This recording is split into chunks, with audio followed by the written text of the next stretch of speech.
bom dia, paz do Senhor, como vocês estão, como tem passado? Hoje é o dia que o Senhor fez, vamos nos alegrar nele. Vamos continuar a leitura do livro de Filipenses. Vamos lá, vamos começar? Vamos lá? Hoje é dia de Filipenses 2, a humildade cristã.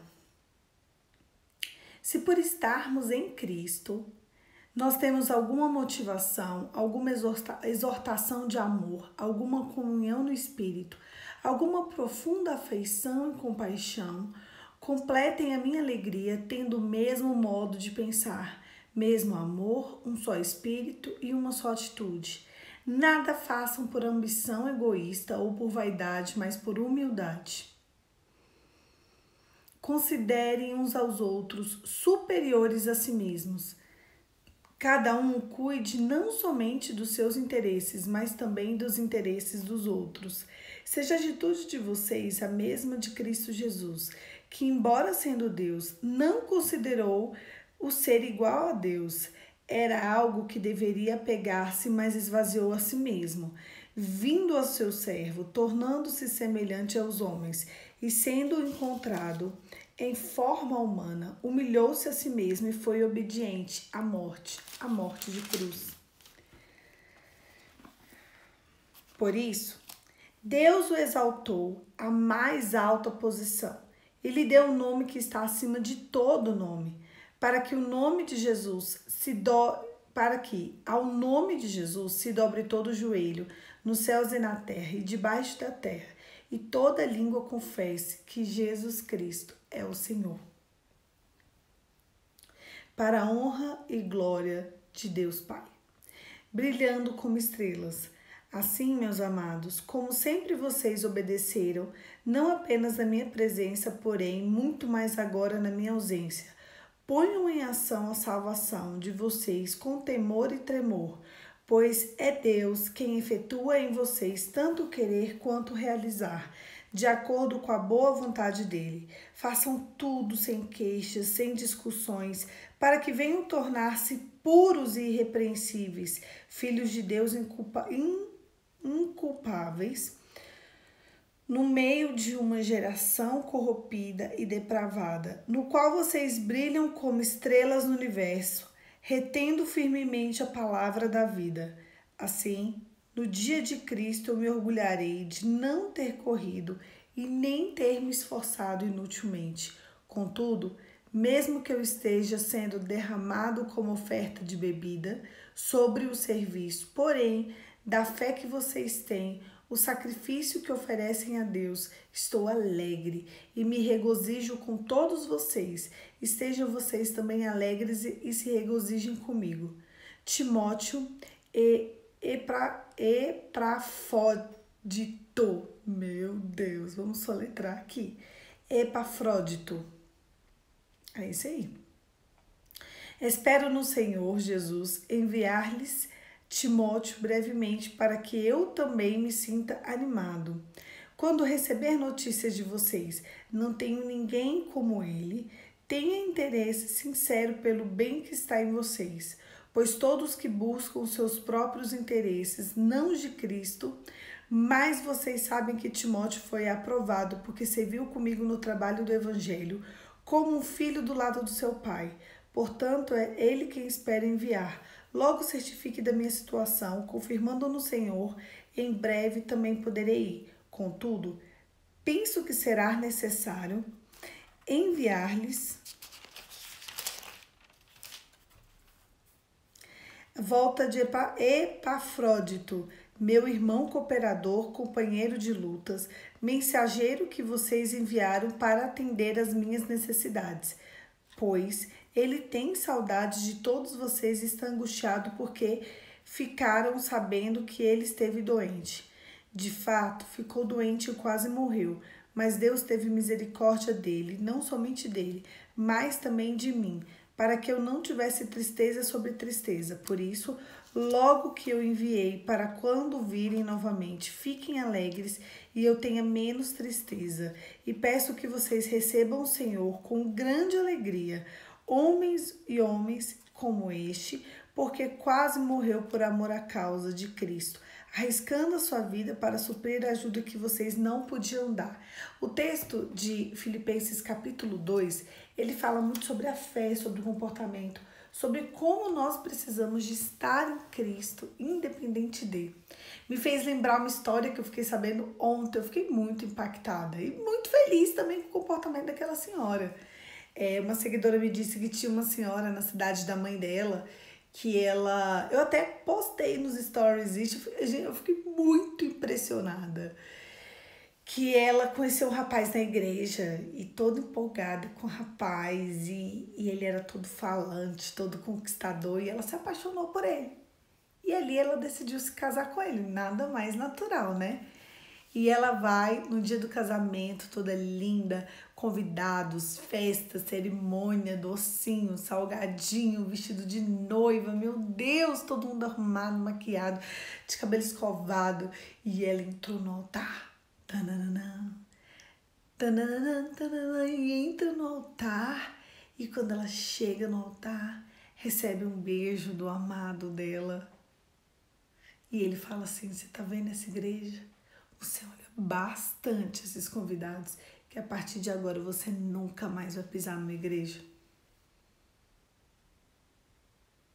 Oi? Ele falou isso. E ela ficou muito decepcionada, ela chorou muito. E todo mundo achou que ela estava chorando muito de emoção, e ela chorava, chorava, chorava. E ele, com a cara bem maravilhosa, porque ele achou que ali ele podia revelar a face dele. Porque se ela tiver aceitado, né? Se ela tivesse aceitado o casamento ali no altar, ele ia falar, eu avisei no altar. Só que não. Ela foi lá e na hora que o pastor perguntou, você quer se casar com o noivo? Ela disse, sabe o quê? Não. Entre ele e Cristo, eu fico com Cristo.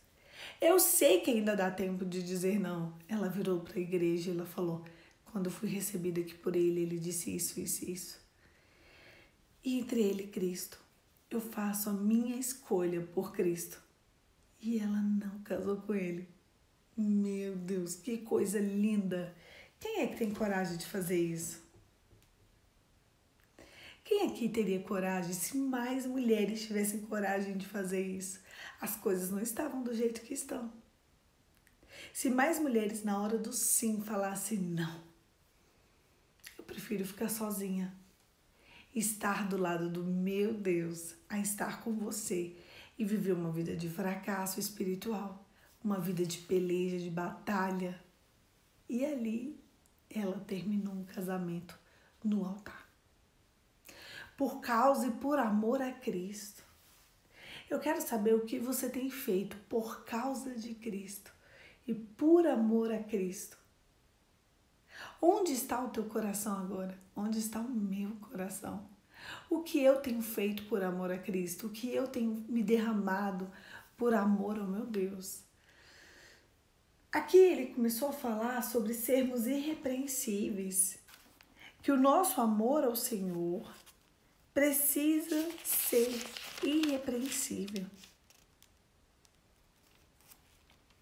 Que a gente precisa ser humilde, que a gente precisa ser entregue, que nada existe mais importante do que a presença de Deus.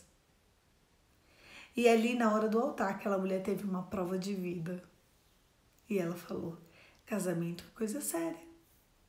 Eu quero me casar. Mas antes de querer me casar, eu quero a minha salvação. Eu quero poder participar do pão da presença.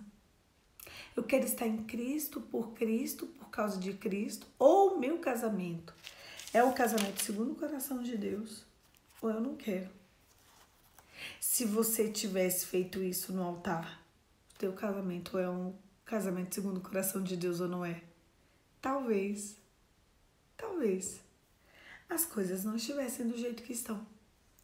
Quantas vezes você já abriu mão de pessoas, circunstâncias, situações, tudo isso por causa do Evangelho? Quantas vezes você já deixou de ir por causa do Evangelho? Uma hora na vida do cristão ele vai precisar de deixar de ir para algum lugar por amor a Cristo? Onde está o teu coração? A pergunta de hoje de manhã é: onde está o teu coração? Existe algo mais importante no seu coração do que a sua salvação? Existe algo muito mais importante no seu coração do que viver a plenitude que Cristo te deixou para viver? Porque às vezes a gente está muito focada nas nossas circunstâncias e a gente se esquece que o que realmente importa é que no dia do juízo final a gente não receba condenação, mas uma coroa. Nossa, parece tão lindo, tão poético. Mas no dia da tua salvação, eu estarei ali como uma assembleia de vozes. O que importa é a salvação. O que importa é a salvação. E na hora que você receber a coroa, você fala assim: meu Deus, ainda bem que eu estava naquele devocional. Eu não estava na igreja de A, de B ou de C, que falou sobre as coisas deste mundo.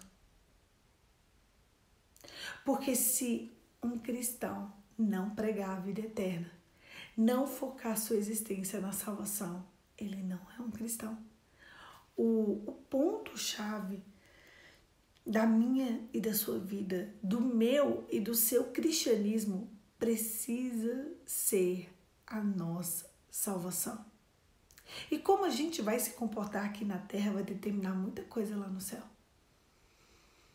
Entre dar e não dar, dê. Entre fazer e não fazer, faça. Entre falar e não falar, dependendo, não fale. Dependendo, fale. Entre amar e não amar, ame. Ontem eu tava saindo com a minha mãe e ela tava falando de uma amiga minha. E aí uma amiga minha tinha um comportamento que ela não concordava. E minha mãe virou e falou assim: você como amiga dela, você tem que falar isso pra ela. Eu falei: eu não vou falar isso pra ela. Eu falei: ela tem olho. Ela sabe. Eu vou ficar me expondo, criando atrito, criando confusão. E se ela não receber bem? E outra, isso aí que você tá apontando é uma coisa que não vai dar muita coisa na vida dela. Aí minha mãe falou assim: quer saber? Você está sendo sábia. Porque às vezes existem detalhes que nos incomodam, mas que não são detalhes que vão influenciar na salvação da pessoa. E se esse detalhe não for influenciar na salvação da pessoa, pra quê? Pra quê? Se for um detalhe que for entre o céu e o inferno, aí sim. Entre amar e não amar, ame. Eu falei pra ela: mamãe, eu tenho que amá-la. Eu tenho que cultivá-la, eu tenho que preservá-la, independente disso aí. Minha mãe falou: é verdade. É verdade. Não se meter na vida do coleguinha também é uma prova de amor. Tem que falar tudo. Não, nem tudo tem que ser dito. Ah, tem, Poliana? Tem? Não, não tem. Ah, que tem que me ouvir. Não tem que te ouvir. Ah, que isso me incomoda. Não. E ali teve outro momento que ela falou de algumas coisas que incomodavam ela em relação a uma outra pessoa. Eu virei pra ela e falei assim: então quando vocês estiverem bem, conversando tranquilamente, você vai falar: isso me incomoda no seu comportamento. Bem, sem briga. Que aí a pessoa vai ter que te ouvir. Ela falou: eu vou tentar. Porque na hora que a pessoa tá em atrito, não tem jeito. E outra, como você está exercendo o seu evangelho? O seu comportamento, a forma que você fala, a forma que você briga, a forma que você se porta às outras pessoas, mostram como é o seu reino, mostra como é o teu evangelho, mostra como é a tua vida cristã. Olha só, se fosse para ser desafio fácil, a gente não estava aqui na Terra. Não existe uma alma viva que tenha um desafio fácil na vida. Talvez algumas crianças. Pergunta agora para minha sobrinha se ela tá achando fácil passar o dia inteiro na frente do computador assistindo videoaula. Existem muitas escolas que não voltaram. Ontem ela passou a tarde inteira, de 1h30 da tarde às 6, na professora particular e não terminou os deveres. Sobre a quantidade de dever que ela tem para fazer. Vê se ela tá achando a vida dela fácil. Vê se ela tá achando o desafio escolar dela fácil. Nada é fácil. Se eu abrir espaço para a gente contar os nossos desafios, cada um vai contar um desafio mais difícil que o outro. Cada um vai contar um desafio mais sem solução do que o outro. Sabe por quê? Porque não interessa o desafio, interessa como você vai se comportar diante do desafio. Eu vou contar um testemunho que aconteceu comigo. Só abaixar aqui minha perna, peraí. Esse povo, esses meninos que ficam sentados de perna dobrada, chega uma hora que a perna dorme, né? Pronto. Em 2008, eu fui fazer uma entrevista de estágio para entrar numa grande empresa brasileira, mas era grande empresa brasileira. A Vale do Rio Doce, a maior mineradora brasileira, não sei se é a segunda ou a quarta maior mineradora do mundo. A Vale do Rio Doce, não sei se vocês sabem, ela é responsável por grande parte do PIB nacional. Ainda que ela seja privatizada, agora que ela é privatizada, na verdade, ela dá muito mais lucro para o Brasil do que antes de ser privatizada. Enfim, e eu fui fazer entrevista de emprego para entrar na Vale do Rio Doce. Tinham 50 pessoas na sala e uma vaga. 50 pessoas naquela sala e uma vaga. Quando eu cheguei lá e eu descobri que tinham 50 pessoas e uma vaga, eu falei assim pra mim, a vaga é minha. Eu vou passar nesse teste, então vamos fazer de tudo para passar. Eu fiz todos os testes. Adivinha de quem foi a vaga? Minha. Por que a vaga foi minha? Porque haviam várias soluções, vários desafios pra gente fazer, né? E eu fiquei em 2 grupos. O primeiro grupo que eu fiquei não conseguiu cumprir o desafio. Porque tinha uma menina lá que ela não parava de mandar. Ela mandava tanto que toda a equipe ficou muito irritada do lado dela e ninguém fez nada. E o que fez eu entrar e não aquelas 50 pessoas e não o grupo que deu certo o resultado final? Primeiro, que no meio do atrito eu consegui controlar todos os ânimos. Tínhamos 25 pessoas em um grupo querendo brigar com aquela menina. E aquela menina querendo fazer do jeito dela. Nós não conseguimos completar a prova, mas nós quase conseguimos completar, porque eu consegui fazer um acordo com cada uma das 25 pessoas em 30 minutos. O segundo grupo que eu participei, nós conseguimos completar a prova. Mas nós quase não completávamos, porque outra pessoa queria dominar. Sempre tem um perfil dominante. E ali ia começar uma nova história do mesmo jeito. Eu parei, eu falei, eu já vivi essa história.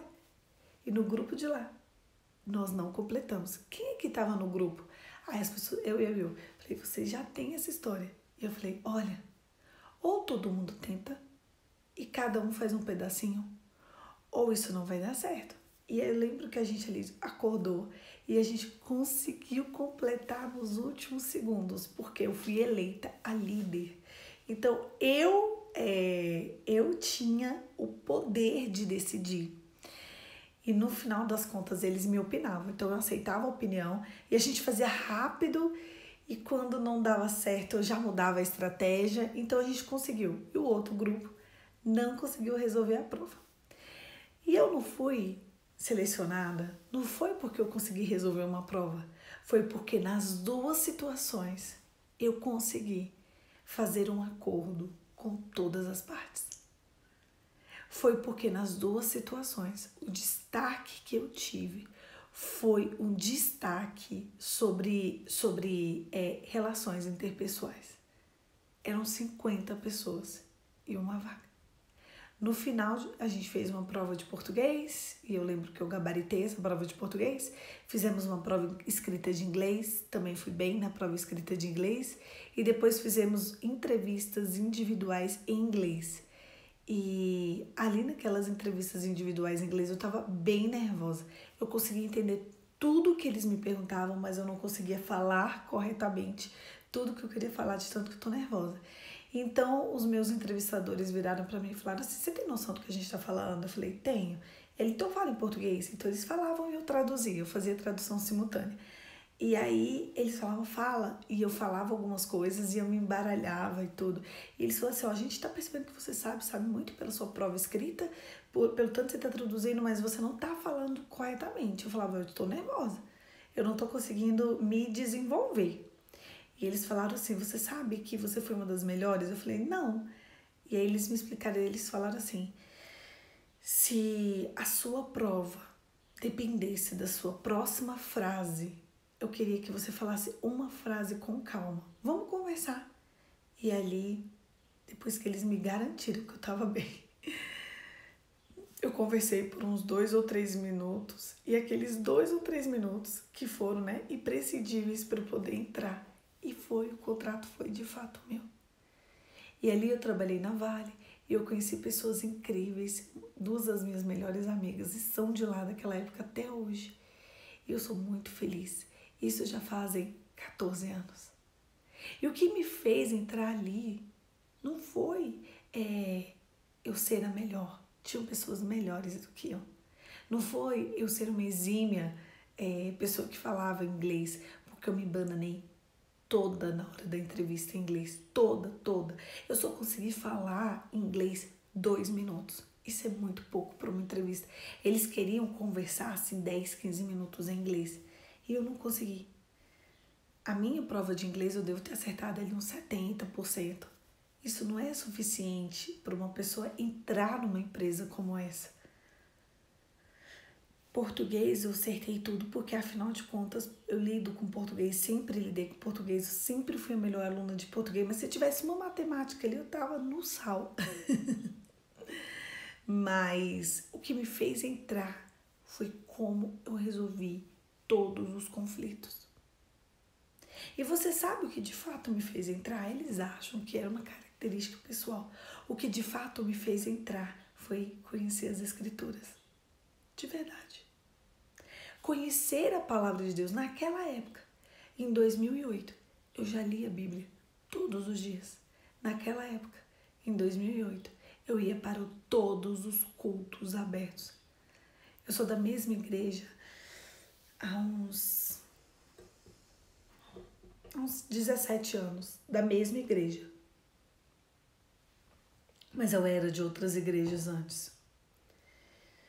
E eu vou praticamente para todos os cultos que está aberto a igreja há 17 anos.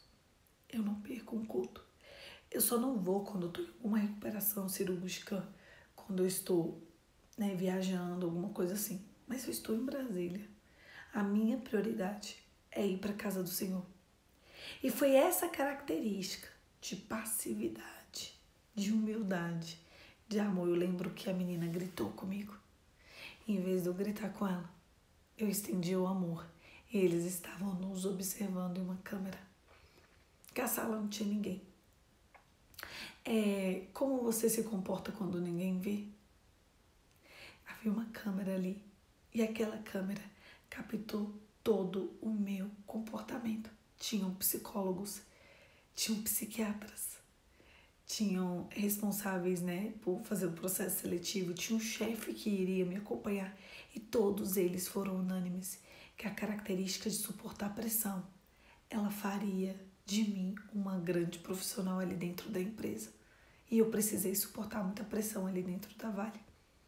E engraçado que eu aprendi a suportar pressões na palavra.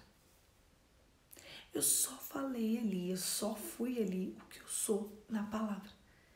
Estar mergulhada dentro do Evangelho me fez ter a experiência de entrar numa das maiores empresas do país e numa das maiores empresas do mundo. Eu sinto muita saudade de lá. É porque aqui em Brasília não acho que não tem mais nem jurídico. Enfim, é tudo do Rio. E eles contratam escritórios particulares para mexer com a área jurídica mesmo, mas faz muita falta. É muito delicioso trabalhar ali dentro, é um outro mundo. Foi uma experiência surreal para mim. E o que me fez entrar foi Jesus. Foi saber quem é Cristo. Foi entender, foi viver, foi exercer o evangelho na prática. Qual porta você tem entrado por exercer o evangelho na prática? E a porta que abriu para mim, ela só abriu porque eu fui humilde. Ela só abriu porque eu soube fazer negociação, eu soube fazer acordo, eu soube liderar, eu soube ser quem eu era em Cristo. Quais as portas que precisam abrir para você e que depende do teu evangelho? Na verdade, todas elas. Não existe desafio fácil para a vida de um cristão. Às vezes vocês me mandam directs gigantescos contando as tristes histórias de vocês. Eu queria saber que o que ninguém me conta é como vocês têm reagido diante das tristes histórias de vocês. Porque às vezes vocês falam várias coisas e aí vocês escrevem, eu tenho orado, eu tenho jejuado. Mas qual é a resposta da tua oração? Qual é a resposta do teu jejum? Qual é a resposta do teu comportamento? Qual é a resposta do teu estilo de vida? Se for nada, faz de outro jeito. E o que tem acontecido aí? Tá ruim. Mas o que você tem feito? Eu tenho feito isso e tem dado certo? Não, então muda a estratégia. Porque quem vive em Cristo não pode ser enganado. Quem vive em Cristo não pode sofrer tanta mazela. Quem vive em Cristo precisa de ter a alegria da salvação, independente das circunstâncias. Não é difícil. As pessoas me escreverem assim, eu quero tirar a minha própria vida. Eu falo, por que eu tô fazendo aqui então? O que você tá fazendo aqui então? Por que você tá procurando esse Instagram? Por que você tá buscando Cristo? Se você não consegue passar pela tribulação, sendo alegre, passar pela tribulação,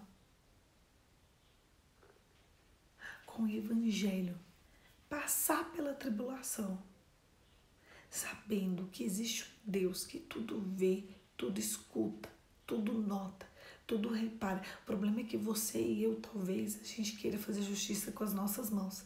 E por mais que a gente esteja sem nos movimentar, a gente acha que Deus não é capaz de fazer o que tem que ser feito. Ai, gente, se a gente se preocupasse mais com a salvação e menos com as coisas deste mundo, a nossa vida não estaria do jeito que está. As nossas circunstâncias não estariam do jeito que estão. A nossa vida não estaria do jeito que está. As nossas expectativas não estariam do jeito que estão. Então, se a gente tivesse que elencar uma palavra-chave para hoje é ajuste as suas expectativas em Deus.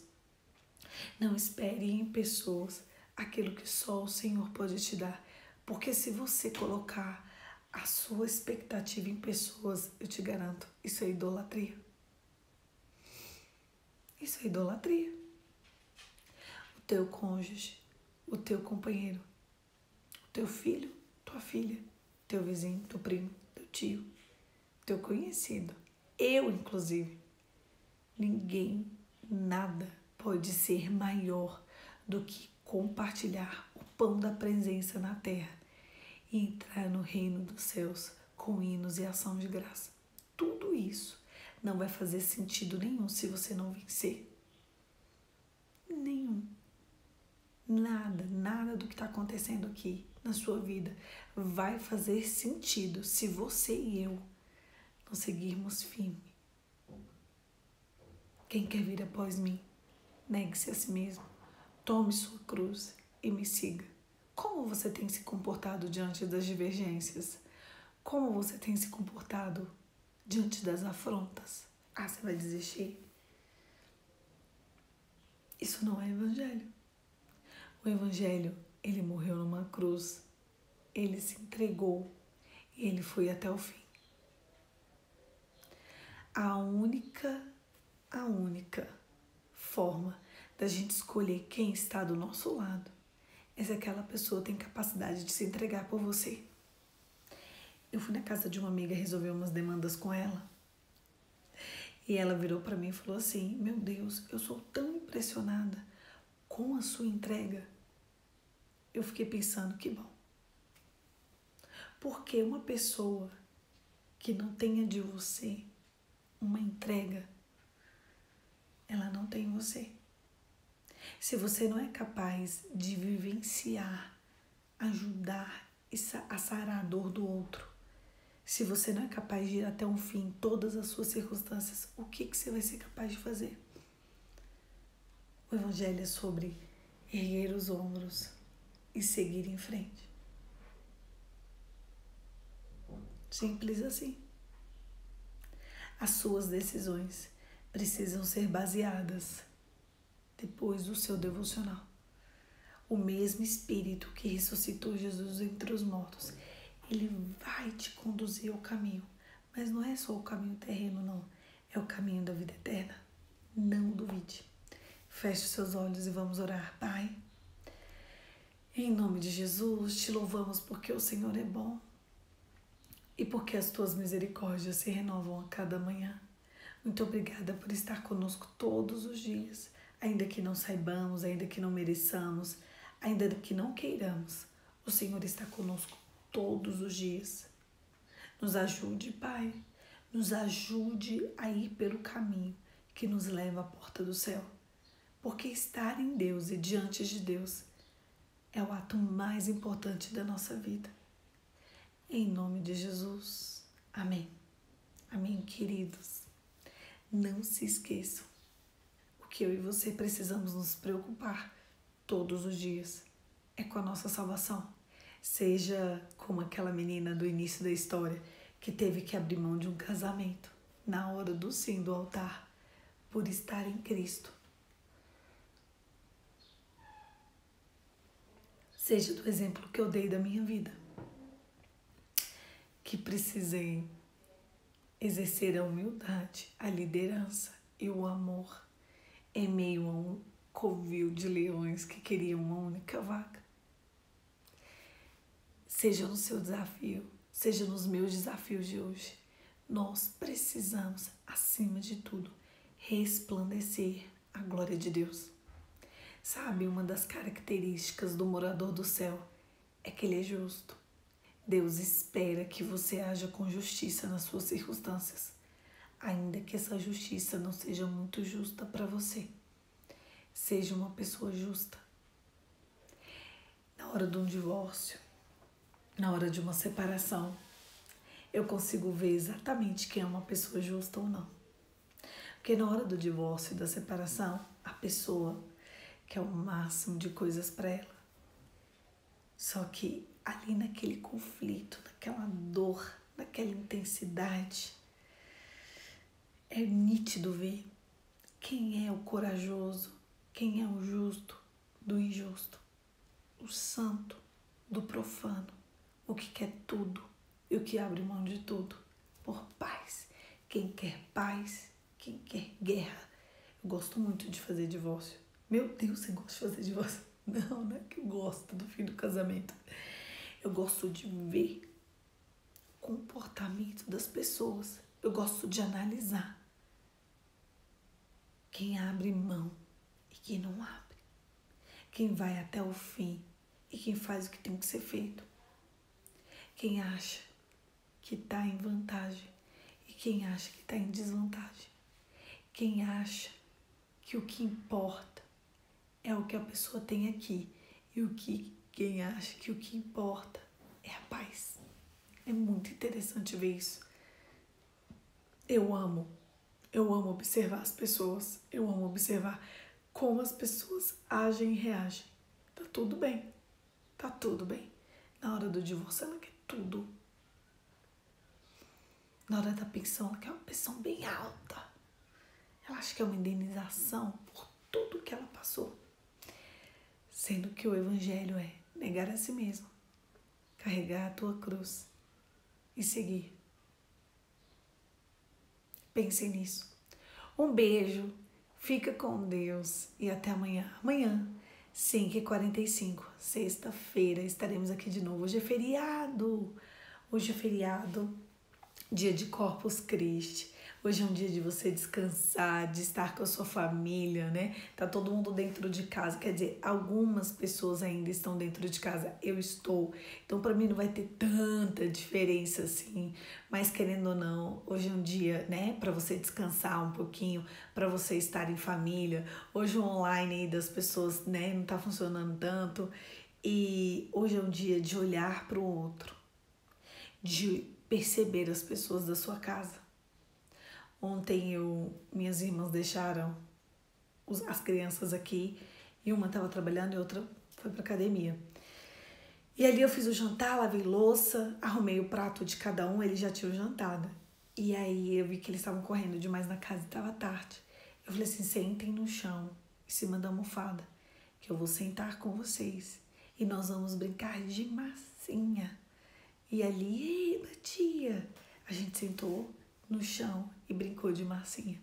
Ali eu pude conversar um pouquinho com cada um, eu pude ver quais eram as expectativas, como tinha sido o dia deles, como eles estavam se sentindo, se eles estavam felizes, tristes, se eles estavam com fome de novo, que esses meninos param de comer ou não, o que eles queriam fazer, o que a imaginação deles permitiam eles fazerem com a massinha.